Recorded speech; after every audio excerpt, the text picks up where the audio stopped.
So for those who have been living under a rock for the past 15 years and don't know who Gabe is one of the pioneering, I would say the OGs of the current soil health movement, right? And if you don't, if you're not a big fan of the soil health movement, then you're probably not on this call because everybody here we're all about the same thing. So I would encourage everyone afterwards. We'll put links to all the things, understanding ag, and the same that we've done with your buddy Alan, and make sure that we get the word out. But Gabe's got an incredible book called Dirt to Soil that I highly recommend. I think most of our clients have read that. Certainly our team has. We've dished out copies to everybody. And incredible book, incredible story. So I won't spend a lot of time going over biography because everybody here should know, have a really great understanding of who Gabe is and what he's all about. And we want to maximize our time with you today. So thank you, first of all, for taking the time to be with us, Gabe. We really appreciate it. And it's just great to have you. Thank you. It's really great to be with you this morning. Staying inside, a little bit chilly. We were at 28 below here yesterday, so it is winter in North Dakota. But the thing of it is, even though it's winter, we can still talk about soil and dream of summer, I guess. So I always start out by asking the viewers, what do we have in common? You know, what does a rancher from Bismarck, North Dakota have in common with a rancher from Colorado, or a corn grower from Idaho, or a wheat grower from Washington State? What do we have in common? Well, the answer, of course, is soil. And I have the good fortune that I get to travel all over the world. I've been on literally thousands of farms, ranches all over the world. And why and how I feel so comfortable in visiting with them about regenerative practices is because every farm ranch I'm on has soil. And soil is simply sand, silt, and clay particles bound together. That's all it is, by biotic glues.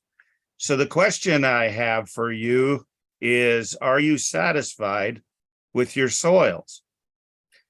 What the slide you see here is 3 different soil beds.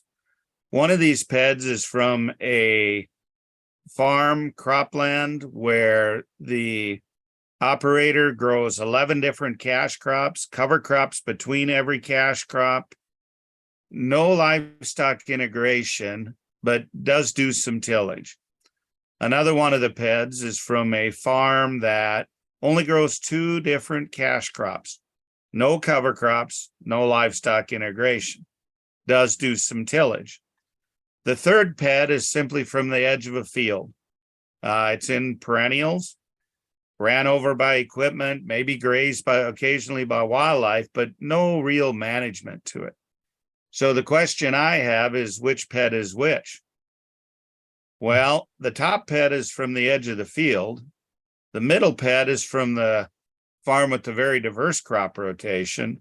The bottom bed is from the farm with low crop diversity. And you might say, well, that makes sense. But would you believe I took all 3 of these soil samples from less than 100 feet apart, and they're all the same soil type?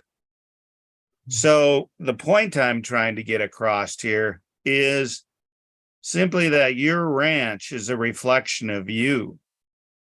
What changed those soils in the previous slide was simply management, or as I like to call it, stewardship. And so if your farm, your ranch is not what you want it to be, you need to look in the mirror and realize that your stewardship dictates how those soil ecosystems function, and hence the profitability that you can derive from them. So I'm going to talk this morning a bit about regenerative agriculture. And I know that it's the real buzzword lately. You can't hardly pick up a farm magazine without seeing articles about regenerative and people talking about being regenerative. Well, what is the definition of regenerative agriculture? Here's a definition my team and I have come up with at Understanding Ag. We like to say regenerative agriculture is farming and ranching in synchrony with nature to repair, rebuild, revitalize, and restore ecosystem function, starting with the life in the soil and moving to all life above the soil. So it's all encompassing. And we think that's a definition that people should grasp onto and resonate with. And that's what we're simply trying to do. It's our belief that by and large, we've ignored farming and ranching in synchrony with nature in the current production model, and we need to get back to that. Well, why should we get back to that? The answer is simple. This is the reason I went down the regenerative path, and I think it's a compelling reason to consider using these regenerative practices on your own farm and ranch. Regenerative agriculture is simply much more profitable. Now, yes, we all want to do what's right for the resource, but we have to, we can't do that unless we're making a profit. We have to make a living. The one thing about regenerative agriculture that many people don't understand is it's really a thinking person's game. You have to understand how ecosystems function. You have to understand how soil aggregates are formed. And you really have to be able to observe. I really think that the majority of farmers and ranchers today have lost the power of observation. So often I'm on a farm or a ranch and people see what they call a weed and they think they have to go spray it. Well, I would contend they need to observe what is that weed, I'd prefer to call it a forb, trying to tell them.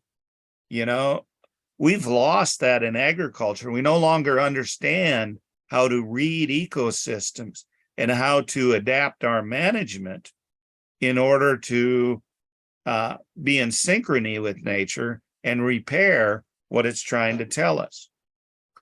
So one of the beautiful things about working with nature is that nature is very consistent.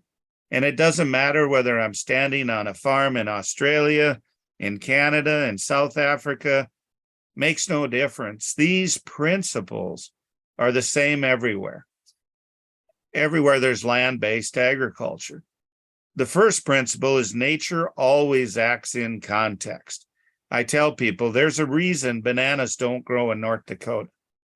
We need to farm and ranch in context with our environment.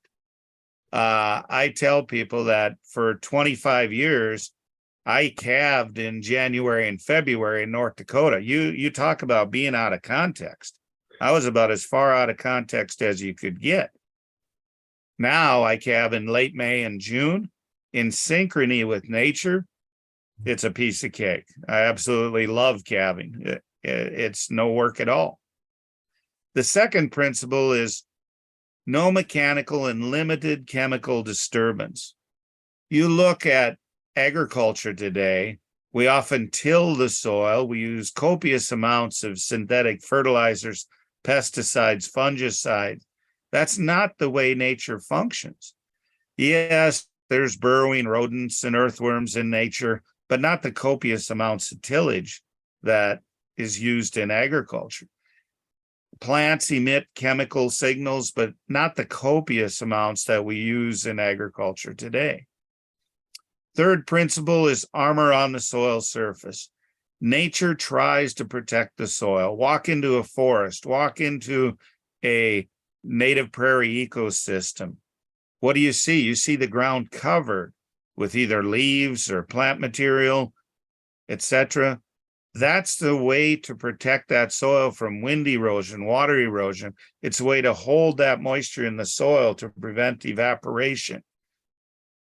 Usually, we only see bare soil where mankind's practices have caused it. We need to get back and make sure that the soil surface is armored. Nature thrives on diversity, the fourth principle. Where do you see monocultures in nature? Not very often, usually only where mankind's actions has led to it. Nature loves diversity. Yet what do we do in agriculture today? We plant a monoculture of alfalfa. We plant just corn or soybeans. Monoculture, monoculture. That's not the way to feed soil biology and to take maximum amount of solar energy out of the atmosphere and put into the soil. We need diversity. Fifth principle is living plants as long as possible. You know, so often if we're growing a cash crop, we only have that cash crop growing for maybe 100 days out of the year. And then that field sits idle. There's no way that field can possibly cycle enough solar energy to not degrade. And this is one of the big problems with agriculture today. And the final principle is always with animals and insects. You do not find healthy ecosystems in nature without animals and insects. We've removed a lot of the animals from the landscape, and that's led to the degradation of our resources. Now, along with these 6 principles, we have what we have titled the 3 rules of adaptive stewardship. And the 6 principles and 3 rules drive the 4 ecosystem processes. Briefly, the 3 rules of adaptive stewardship. Number 1 is compounding. Every single thing we do on our ranch or on our farm has either positive compounding effects or negative cascading effects. It's never neutral. If we go out there and rotate, move our livestock, that's going to have positive compounding effects. If we go out there and till a field, that's going to have negative cascading effects. Again, diversity.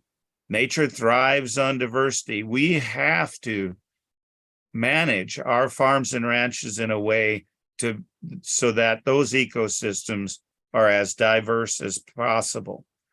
The third rule is the rule of disruption. And this is one that sometimes is hard for people to understand. So I'll use the analogy of an athlete training for the Olympics. If they're training for the Olympics, do they go through the same workout regime every day? No, because their muscles have become complacent. They have to challenge themselves and vary that workout routine daily. Well, we've found that it's the same way for our ecosystems. If we graze the same number of livestock in the same paddock at the same time every year, that paddock and the life in it, the soil microorganisms, the plant species, are going to narrow to fit that specific grazing scenario. We need to introduce disruption and vary the stocking densities, the time of year, maybe even the species of livestock. What we found is that by so doing, we will increase production significantly. And those, of course, drive the 4 ecosystem processes. The energy cycle, collecting as much solar energy as possible. The water cycle, building soil aggregates, infiltrating water into the soil and then holding it there via the carbon that you have in the soil. The nutrient cycle, which is all about soil microbiology, feeding off of those root exudates, and then by running its life cycle, providing nutrients to the plants. And of course, biodiversity or community dynamics. We need that diversity in the system. So the 6 principles and 3 rules drive the 4 ecosystem processes. If you focus on these on your farm or ranch, you will greatly enhance the ability to increase profitability and increase ecosystem function. So I'm going to talk about what we call AMP grazing, adaptive multi-paddock grazing, and the importance of it. I have some photos here. These are actual photos. That's my neighbors. I'll talk about my neighbors since they're not listening today. That's my neighbor's pastures on the right. And on the other side of the fence is our pastures. And you can see the difference. Interesting scenario. I moved on this ranch in 1983. At that time, my neighbor was running approximately 550 cow-calf pairs. Now, on the same acres, they're running only 50 cow-calf pairs. The reason is they've overgrazed and understocked, which has led to desertification. And even though we're here in central North Dakota, you don't think of it as a desert. They're actually creating a desert because they're overgrazing and understocking. Andre Voisin said it best when he said overgrazing has little to do with the number of animals, but it rather has more to do with the amount of time those plants were exposed to those animals. If we leave animals on one place too long or return too soon, they overgraze certain plants, and that's exactly what's happened in my neighbor's pastures. Give you an example. One cow grazing a 10-acre paddock all season can kill literally thousands of plants because they're overgrazing the species that they desire the most. But if you put 1,000 cows on that same 10 acres for one day, you will not kill a single plant. This is the way grazing occurred in nature before mankind took control. This slide here shows on the left typical continuous grazing, and what I'm going to talk about is manure distribution with that grazing in a bit. In the center of the slide is typical rotational grazing. If we start to rotate those animals, we will start to get more uniform manure distribution. But on the right-hand side, if we're using what we call adaptive grazing and stocking appropriately according to the production and moving animals more frequently, allowing longer rest, we're going to get better manure distribution. This slide shows a bit what that looks like. Upper left is 100,000 pounds live weight per acre. Upper right, 250,000 pounds. The lower left, that photo was taken on my ranch. That's 500,000 pounds of stock density per acre. And the lower right was my friend Neil Dennis in Canada. That's 1,000,000 pounds of live weight per acre.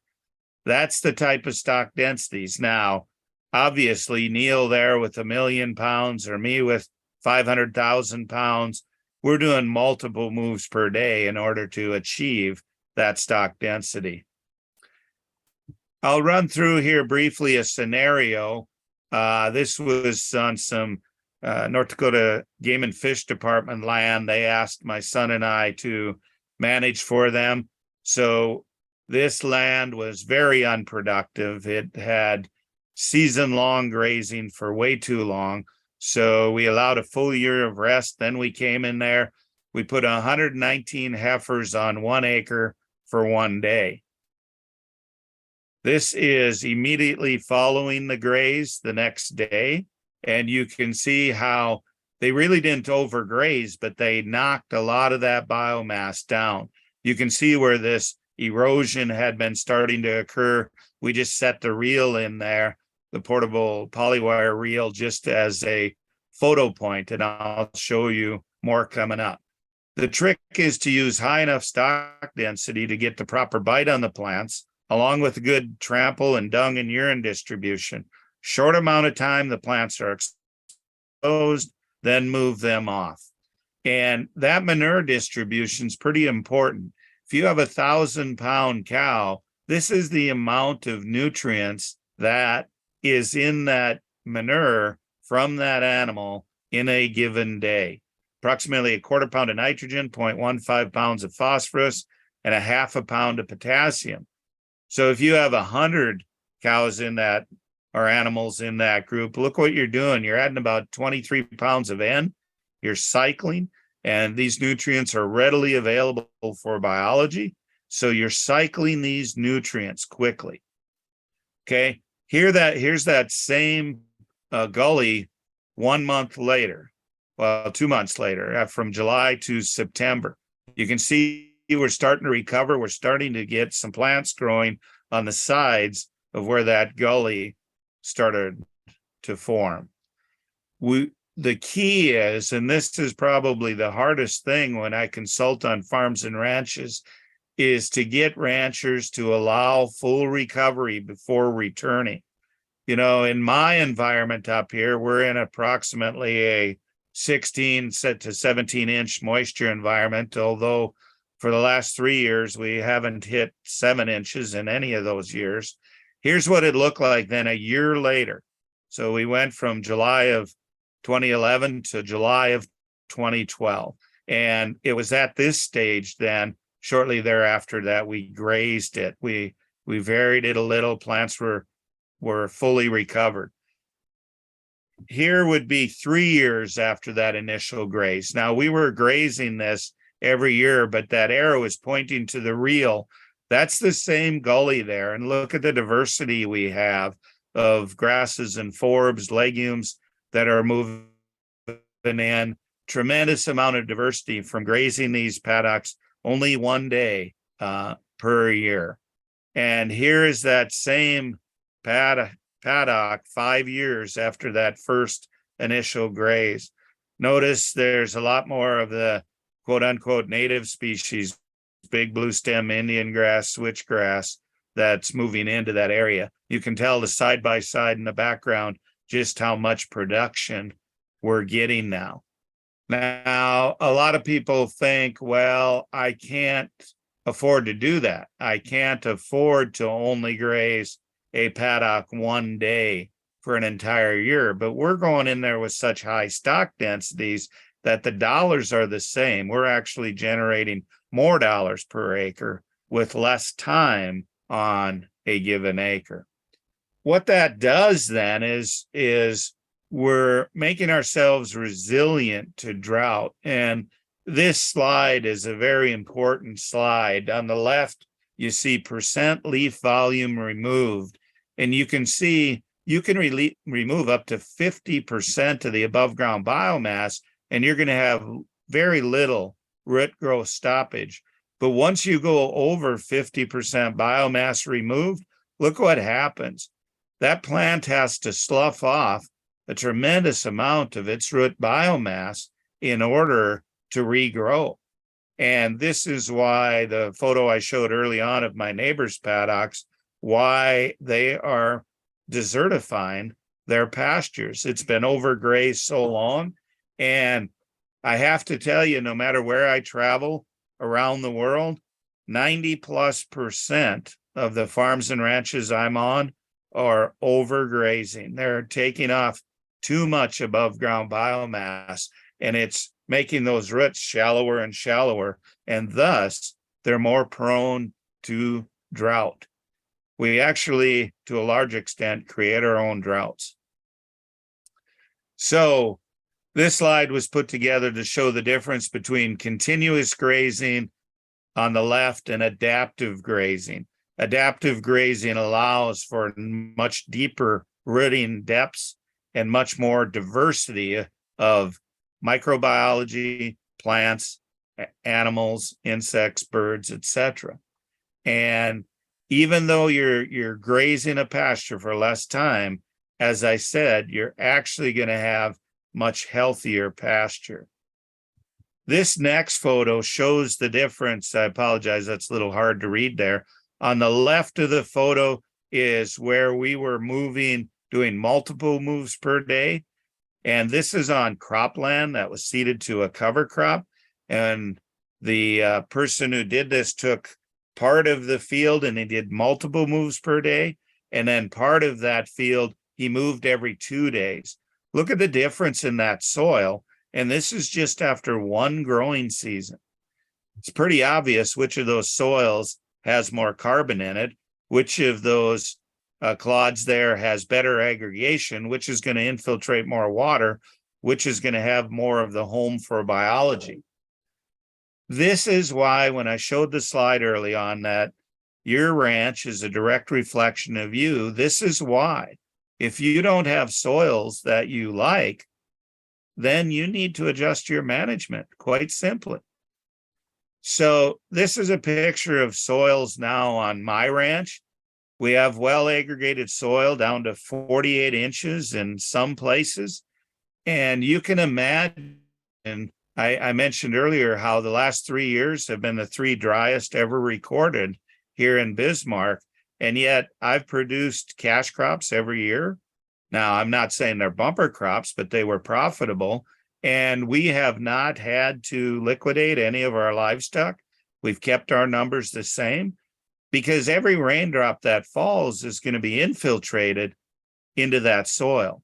And then it's going to be held there via the carbon that's now in that soil. When my wife and I bought the ranch in 1991, organic matter levels were less than 2%. Today, we're in that 6 to 8% range.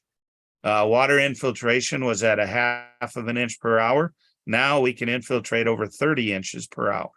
It has never, ever, not once has Bismarck, North Dakota ever received more than 30 inches in a year.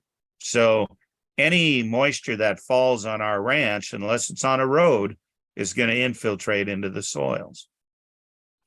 So that's my little bit on soil health and adaptive grazing. Now I'm going to switch gears a little bit and talk briefly about stacked enterprises, adding value and dollars. So this is what I call the cash flow statement on Brown's Ranch. We start with soil, water, sunlight. Everything starts with carbon. How much solar energy can you collect? We grow a wide variety of different cash crops. We have a lot of different livestock species. We have perennials, both introduced and quote unquote native species. And everything below the dollar sign is how we capitalize on them. And we have about 17 different enterprises on our ranch. Might seem like a lot, but it works well for us. And so we direct market virtually everything we grow and raise on our ranch. And I'll talk more about that coming up. We raise grass-finished beef. Our cattle are pretty moderate size. Mature cows will be in that 1,000 to 1,050 range. And like this heifer here, when she was harvested, she was just over 1,100 pounds. But grade's choice, that's the ribeyes off of her after she was harvested. We also have a flock of sheep, and we grass finish all the lambs. We farrow and finish 300 to 400 hogs per year. They're farrowed outdoors. Our animals, the only animals that are ever indoors are our laying hens in the winter. And we have 12 to 1,500 laying hens that are out on pasture for about 9 months, 8 to 9 months out of the year. And it's the symphony of all these animals together grazing over the landscape that help to build healthy soils. And there is a difference.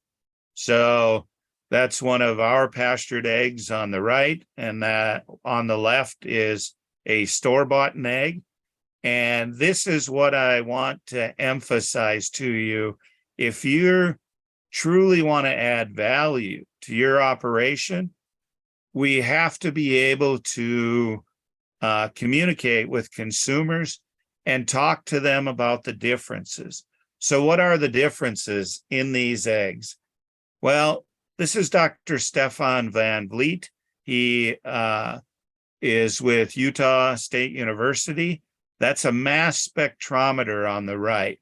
So Dr. Van Vliet is doing studies which are showing that grazing livestock on plant species diverse pastures concentrates a wider array of phytochemicals in their meat and milk compared to animals grazing non-diverse pastures.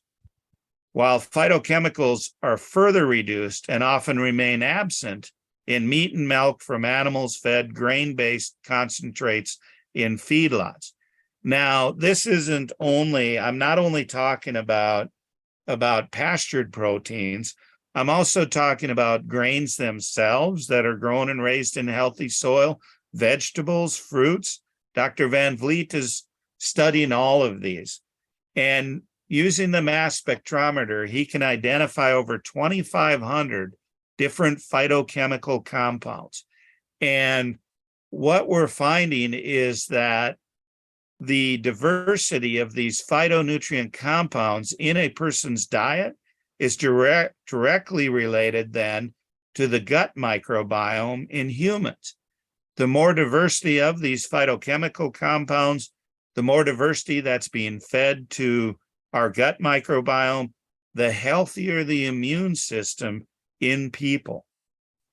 So this next slide kind of shows that the more diverse the diet we're providing to any of our grazing animals, and the same can be said about grains and vegetables and fruits, as I said, the more phytochemical richness we have in those grains, fruits, vegetables, proteins, meat, milk, whatever the case may be. And Dr. Van Vliet is specifically measuring the terpenoids, phenols, carotenoids, and tocopherols. And I was very blessed that this past year he did some studies on our ranch, and they come out and they actually collect different plant species. They watch what the animals are eating. They collect those plant species, test them. They test the dung and urine from the animals. Then when the animals are harvested, they test the meat itself. I put this slide in there just to show that we really need to pay attention to properly finishing our grass-finished animals, whether we're talking beef, lamb, goat, doesn't matter. They need to be properly finished. On the left is a steak from our ranch, a New York strip steak, and on the right is one not from ours, I'll just put it that way. But do you think there's a difference in the eating experience from those two New York strips? Of course there is. And if you're going to go down the direct marketing path, you have to understand how to properly finish an animal and what that takes. Because some of the poorest beef I've ever had has been grass-fed beef. Some of the best I've ever had is grass-finished beef. You have to understand how to do that. Now, I put this in there not to brag, but Dr. David Montgomery, in his recent book, What Your Food Ate, he purchased some steaks from us and then compared that to the commonly sold fish fillets. And he found that the omega-3s in our beef was actually higher than the omega-3s found in wild salmon. We consistently get our beef at about a 1.3 to 1 omega-6 to 3 ratio, which means we can advertise as heart healthy beef. So those who think that beef is bad for your heart and bad for you, not the right kind of beef. So you might be asking, where do you start? Where do you start down this process? Well, the first thing is you have to have the proper attitude. You have to have a can-do attitude. Henry Ford said, whether you think you can or you think you cannot, you are correct. One of the things when I work with farms and ranches, it amazes me how few farms and ranches have a complete financial are lacking a complete financial assessment. They don't understand what their cost of production is. My son can tell you down to a half of a penny how much it costs to produce a hot dog, okay? How much it costs to produce a single egg. Yet so many farmers and ranchers, they only look at their Schedule F. They don't know which enterprise is truly making them money. One of the first things we do when we consult on a farm or ranch is we help them to figure out which enterprises are profitable and which are not, because you need to shed the unprofitable ones. Otherwise, it's just an expensive hobby. And oftentimes that means selling all the equipment supplies that are not critical for the operation of the business. The other thing we strongly encourage is to stop focusing on yield and pounds. In agriculture today, there's this yield and pound mentality. No, we need to start focusing on profit. I will take profit over yields and pounds any day. As farmers and ranchers, we tend to focus on equipment, technology, and dozens of other minor things that really don't make a big difference. What we need to do is spend time where it will bring us the greatest return. And in farming and ranching, oftentimes we market our grain by hauling it to a grain terminal. We market our livestock by hauling it to a sale barn. I think we have to have an open mind. You're not going to increase your profitability using the same methods that got you where you are today. We need to spend a much greater percentage of our time on marketing. I really believe that any ranch or farm needs to spend a minimum of 30% of their time on marketing. On our ranch, my son will tell you, he spends over 50% of his time marketing. Less than 50% is spent on the actual production with the animals or crops. You need to become a price maker, not a price taker. And this is very important. I don't know why in agriculture we're so embarrassed to ask the appropriate price for the products we grow and raise. You know, our attitude on our ranch is we're producing a premium quality product. We should be compensated for that. We need to educate ourselves. We need to educate ourselves as to the 6 principles, 3 rules, 4 ecosystem processes, but we need to educate ourselves in marketing. We need to study trends. For instance, do you know that the pastured protein market has increased greater than 20% per year for over 20 straight years? Okay, can that be said of the grain-fed market? Can that be said of confinement dairy, the milk that's produced there? No, not at all. So why would I want to be in a business that is declining in demand? Okay. On our ranch, we're profitable every year, regardless of price, because we set our own prices. We're not going to sell something for lower than the cost of production. I often tell people we enjoy signing the back of the checks and not the front. Okay, there's a huge difference to that. And I'm proud to say we do this without any government subsidies, no crop insurance, EQIP, CSP, or any other program. Now, I want to make this perfectly clear. I did take advantage of those early on in my farming and ranching career. But I realized as I went down the regenerative path that I was more profitable without them. And I don't think it's right for me to take those when they can best be used by someone who truly needs them and is starting out in this business. We kind of have a saying on our ranch. People laugh at us because we're different. We laugh at them because they're all the same. I don't want to do what everybody else is doing. There's no money in that. You know, if everybody is producing widgets, why would I produce widgets? I need to produce gadgets, right? We need to do what we can do best on our operation and what we can do at a price point that we can be profitable. To sum it up simply, your ranch is a reflection of you. If it's not what you want it to be, then it's up to you to change that. So with that, I will take questions. I'm going to stop sharing and then we can take questions. Amazing. Thanks, Gabe. That was incredible. That was really, really awesome. Why don't we start with, so I've got a couple questions, and then we'll jump right into the Q&A. I love that you talk about profitability. That's one of my favorite things that you share across your message and in everything that I've ever seen is right that we talk about like, this is a business, we should treat it like a business and we shouldn't be ashamed to make a profit or we shouldn't be ashamed to want to make a profit. Yep. Right? There's to be a great business. So a lot of farmers and ranchers, though, they have this belief that they can't be profitable, right? So what can you say about, go ahead, please. The first thing is they have to understand their cost of production, though. As I said, very few do. We're consulting on over 33 million acres across North America now, and literally hundreds of farms and ranches.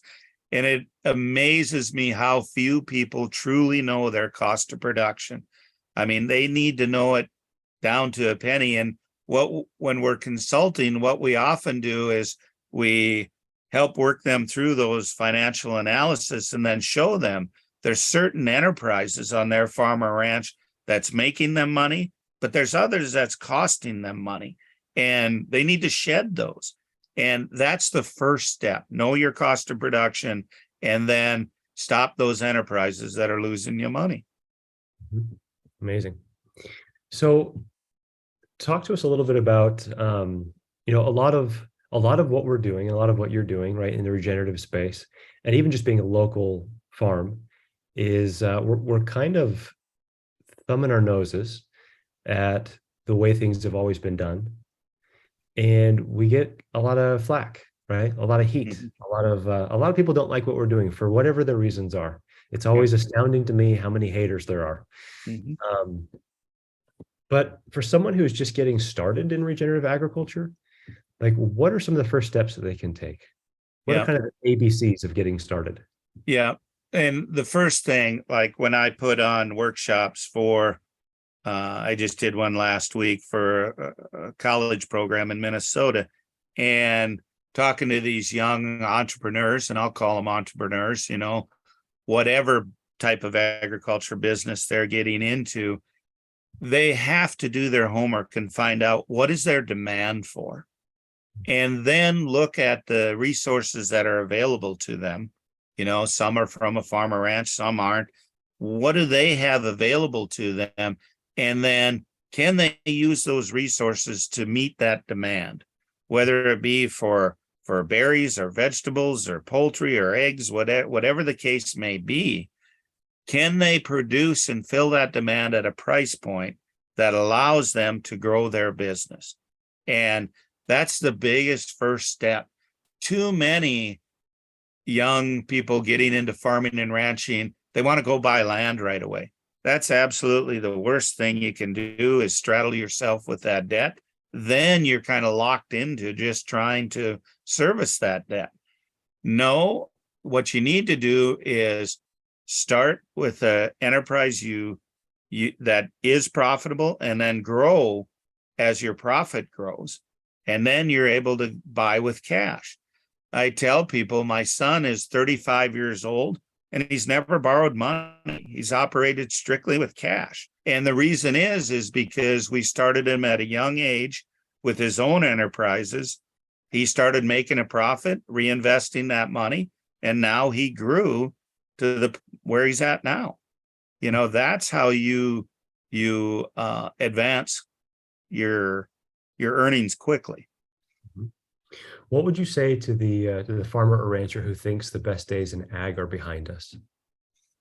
Well, I would say in their case, they're probably right, because if they're thinking that, they're going to believe that.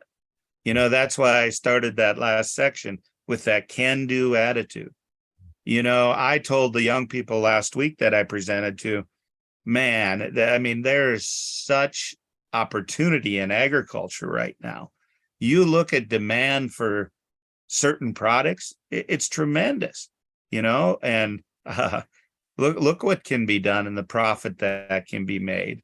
I know of a young person who, from the day they started, it was less than 5 years, they built their own poultry processing facility, and that's full to capacity.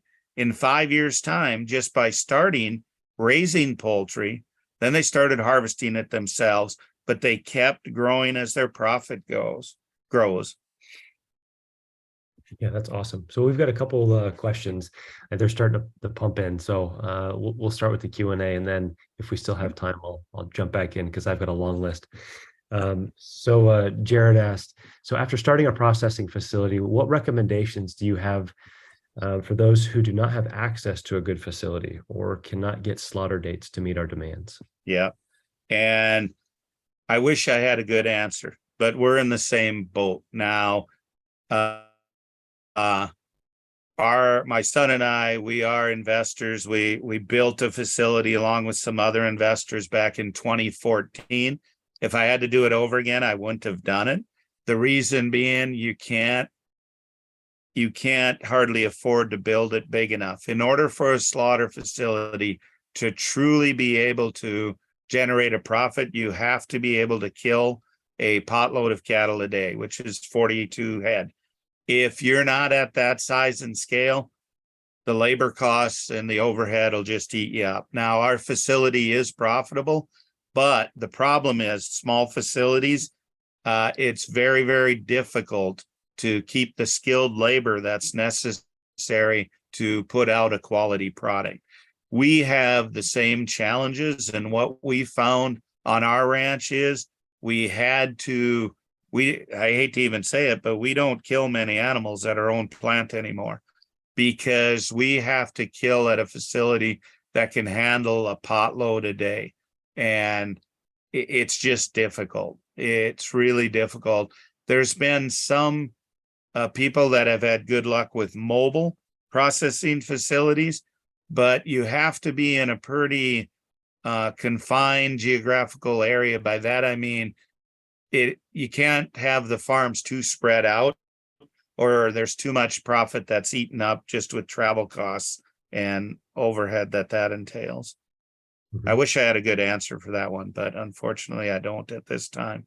We are, though, I'll just add this, we are seeing a resurgence of outside money that has a real interest in opening what we call these mid-size processing facilities.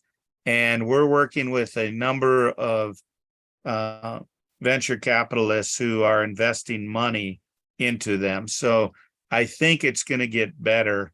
It's going to take a while because you're looking at $30+ million to build a plant that'll process a potload a day. Okay, let me jump. We got a lot that just popped in. Okay. So Susanna said that she would love to hear more about the grass-fed versus grass-finished. So she markets grass-finished, but she would love to hear you elaborate on that. And could you also give your insights on utilizing your methodology in a wet climate? Yeah. So the 50 inches per year. Great question. So anybody can have grass-fed animals. You know, they're simply on grass, no grain. But to truly get that marbling and that finish on them, you have to have the energy and the nutrients and the diversity in the plants that you're finishing on, in the pastures that you're finishing on, in order to lay on that intermuscular fat and have that high quality eating experience. Now, in wet environments,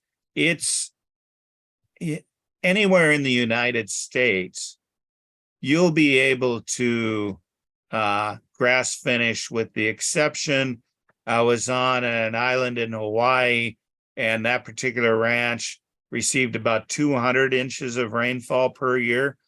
There's just no way that grass could have the energy needed to finish the animals. But anywhere in the continental US, you know, even up to 80 to 100 inches of rainfall a year, you can still have the diversity and the energy that's needed. Now, you may not be able to finish over the entire year. You might have be narrowed down a little bit to finish just during the somewhat drier times a year. And in my environment up here in North Dakota, we're only finishing in about a 5-month window during the year. And that's why we only sell frozen product, because we want to harvest those animals when they're at their optimum for nutrients. Great. Cindy asks, where do we get the nutrition test done on our beef? Yeah. So I can actually forward that to Lacey and the group, and then they can. Now, the test that Dr. Van Vliet is putting out, that's extremely expensive. It's not affordable for most, but we're testing our beef for of the Omegas and the CLAs at Iowa State University. I'll forward that information on to you, that contact information. Amazing. Yeah, then we'll share that in the group. How do you deal with predators in chickens on pasture? Yep. Yeah, we run livestock guard dogs with our chickens and our sheep. We have to. We have tremendous coyote populations, but the key to us is we do not, excuse me, we do not kill any of the predators, because they will come to an understanding with the livestock guard dogs that they better not get too close to the animals that are being guarded, or our guard dogs will kill them.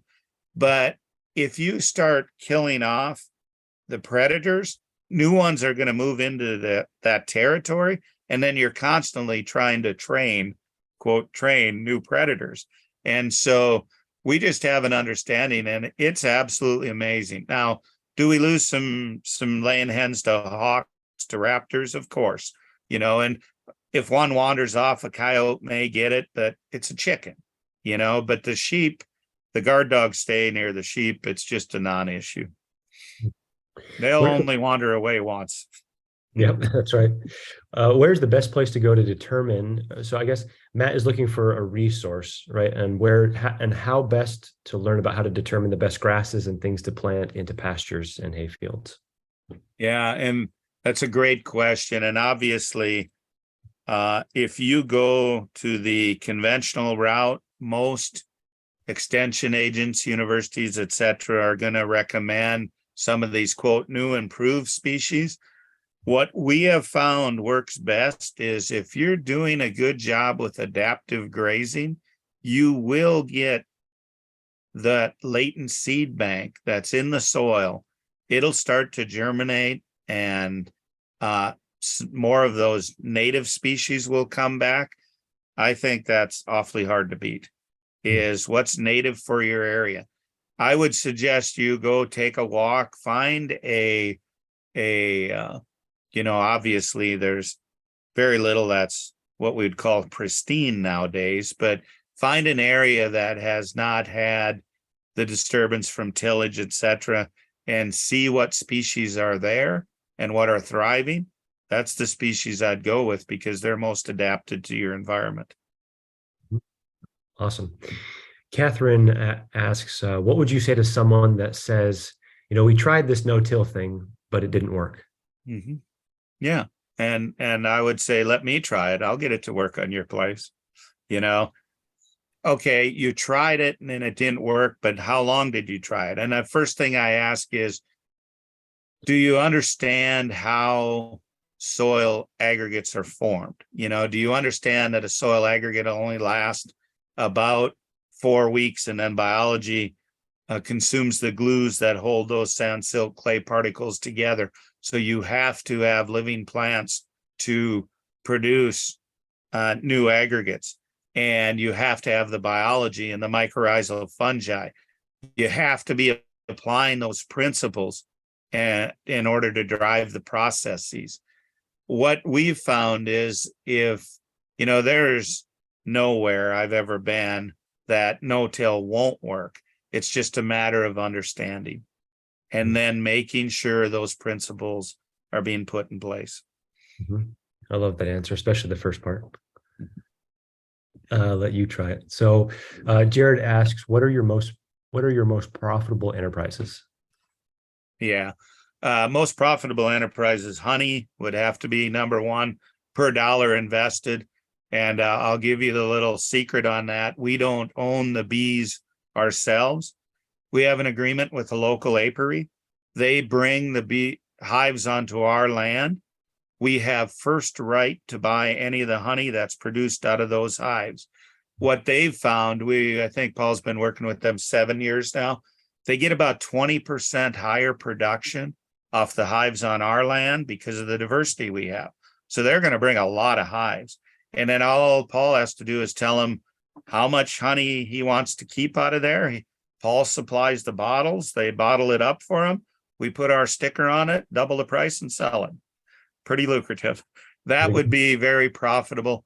Hogs are very profitable for us because of the demand for pastured pork, that's a very profitable enterprise. To be honest with you, probably one of the least profitable enterprises per dollar invested is the beef cattle, because of the long turnaround time to get a return. And it's, there's not a lot of money in the cow calf business. So Great. Susanna asked if you have any insights in running Coriantes. So being that they're a smaller framed breed. yeah, and Coriantes, we do have clients who run Coriente cross, on their own. It's pretty tough to have a really good grass finished Coriente, but as a cross, they work extremely well.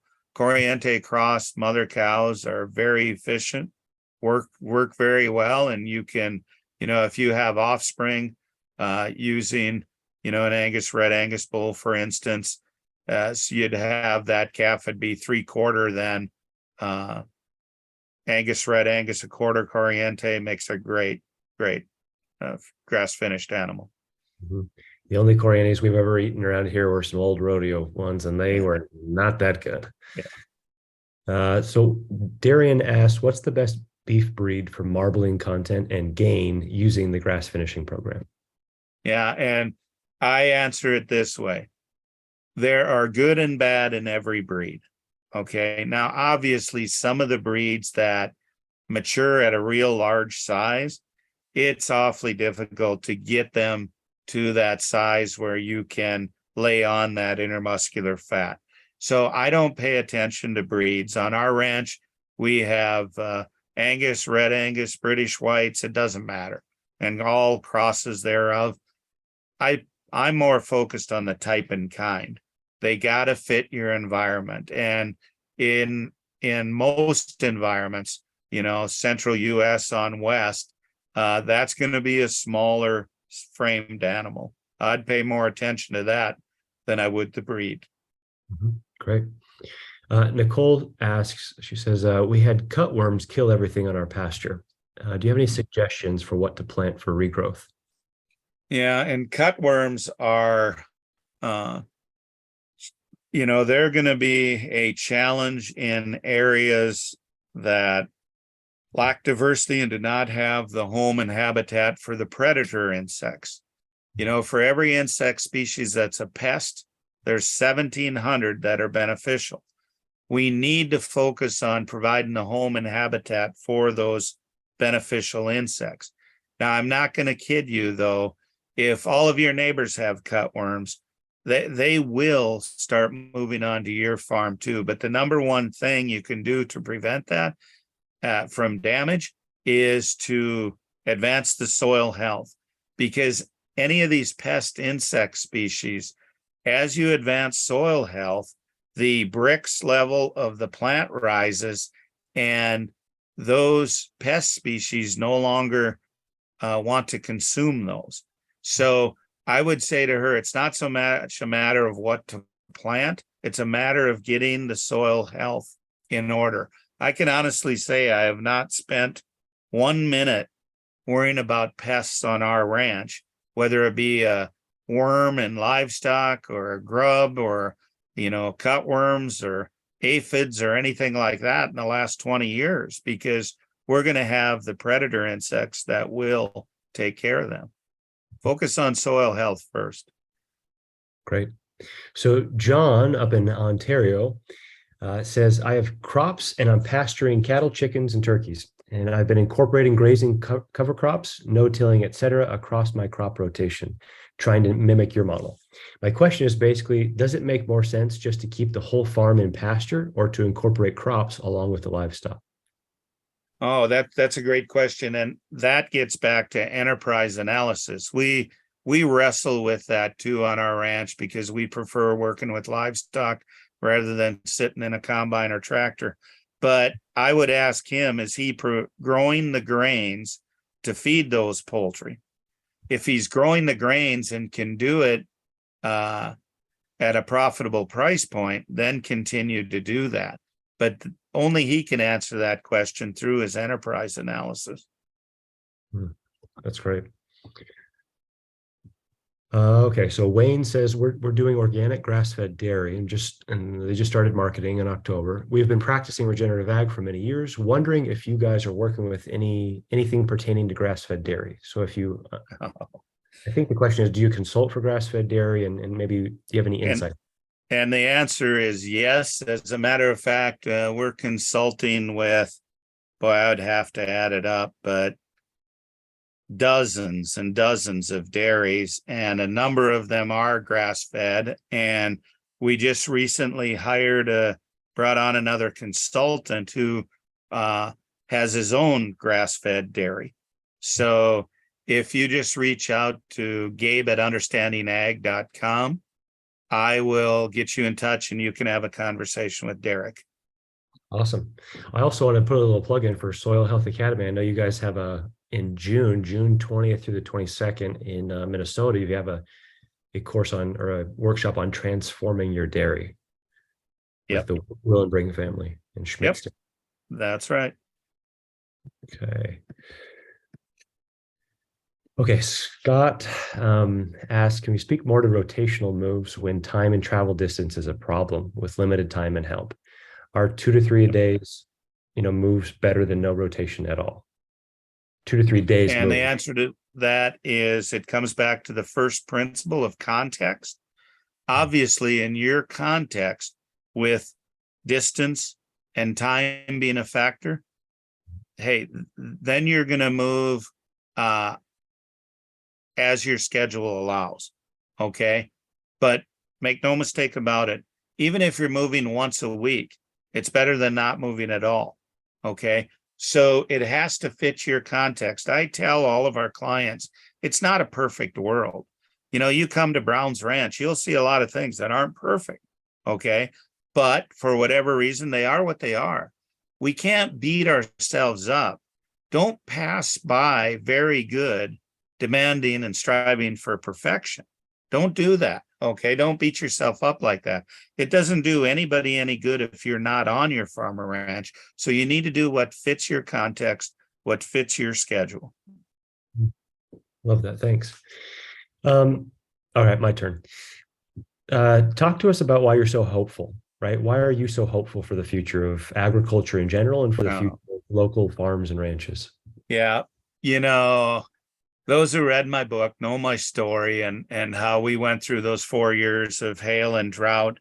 And now to see the profitability that's come out of this ranch and then to be able to share that with people. And I can tell story after story after story of clients of ours who have experienced the same thing. And that's the reason years ago that we started Soil Health Academy, is how do we understood that it was a lack of education. We can't expect farmers and ranchers to implement what they do not know. I have several college degrees. They never talked to me about how a soil aggregate was formed, about the 4 ecosystem processes. That was never brought up. So we wanted to share that. And we knew that if we shared that with others, they'd be able to experience the joy and the joy of being profitable, of seeing their own farms and ranches restored and revitalized. And it's a wonderful thing. The beauty of it is, on a daily basis, I hear from people all over the world who are experiencing this. And one of the true joys of going down the regenerative path is it's truly a community. That's why I do webinars like this. You have a community that wants to share with each other. You don't find that so much in the conventional ag space. Usually somebody's trying to sell you something. I'm not trying to sell you anything. All I'm trying to do is encourage you and to show that, hey, there is another way, a better way. Love it. Thank you. And thank you, by the way, for all of the encouragement. Yeah, I've personally really benefited from it over the years. I was not raised in this industry. In fact, my parents were the first generation from the Mayflower on that weren't in farming. Oh. And so I've only been in it since 2014, but you've had you and the work that you and Alan and Ray and Dave and on, you guys have really had a tremendous impact on me. And from, our community, we have over 11,000 people in our community. We've got 25,000 on an email list. We have hundreds of clients. Wow. And I That's hear great. from them all of the time on the impact that you've had on them and how Well, you've. I appreciate that. And we're all in this together.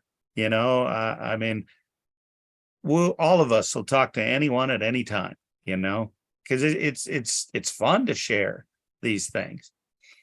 Yep, to share what you're learning. Yeah, it is Yep. fun. I'm actually, on a personal note, I'll see you in Georgia here in a couple months. So I'm pretty Oh, excited. okay, great, great. That's gonna be a lot of fun. All right, gang. Let's see. Maybe there's one more question. All right. So Catherine, one more, and then we'll close. I know we're short on time. No, So I watched the Farm Bill House Committee meeting on Regen Ag and felt very discouraged about the big ag voice that was there and how they were given a voice there. Do you think there is hope to change the Farm Bill, or will this change happen via grassroots only? yeah, and my friend Finian Makepeace at Kiss the Ground is working hard to try and change that farm bill. I get asked to testify all the time. To me, it's a lesson in futility. At Understanding Ag, we coined the phrase common ground for common good. And when I testified in front of the House Ag Committee, I tried to stress that we need to come together as a society. I spend a good deal of my time now talking to those outside of agriculture. Maybe they're on board of directors of large corporations or consumers. And I try and find where their interest lies. Is their interest in clean air, clean water? Is it in human health? Is it in, too much carbon in the atmosphere? Where's their interest? And then I try educating them that agriculture, regenerative agriculture specifically, is part of the solution.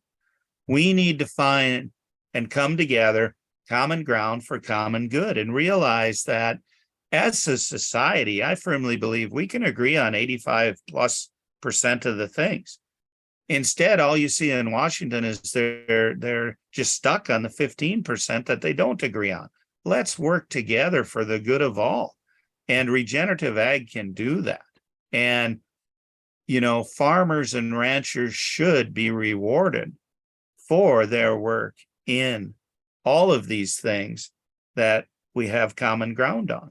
So, to answer the question, I'm not willing to give up on changing the farm bill, but make no mistake about it, the change is going to come quicker when consumers are demanding it. And so that's where our focus is now. How do we educate consumers that they can make a real difference with their buying dollar? And by so doing, they're going to dictate the type of agriculture that is on the land. Yep. Amen. And with that, well, thank you. Thank you so much for making time and being here and sharing your wisdom and experience and your encouragement. We really appreciate you, Gabe. Well, I appreciate it. And feel free to reach out to me, Gabe at understandingag.com. Take a look at our Soil Health Academy websites. We have a lot of academies coming up all over the US, and just learn and enjoy. And if you have any questions, reach out. Thank you. Amazing. Thank you. Yep. All right. Everybody, thanks for joining, and have a wonderful day, and we'll see you soon.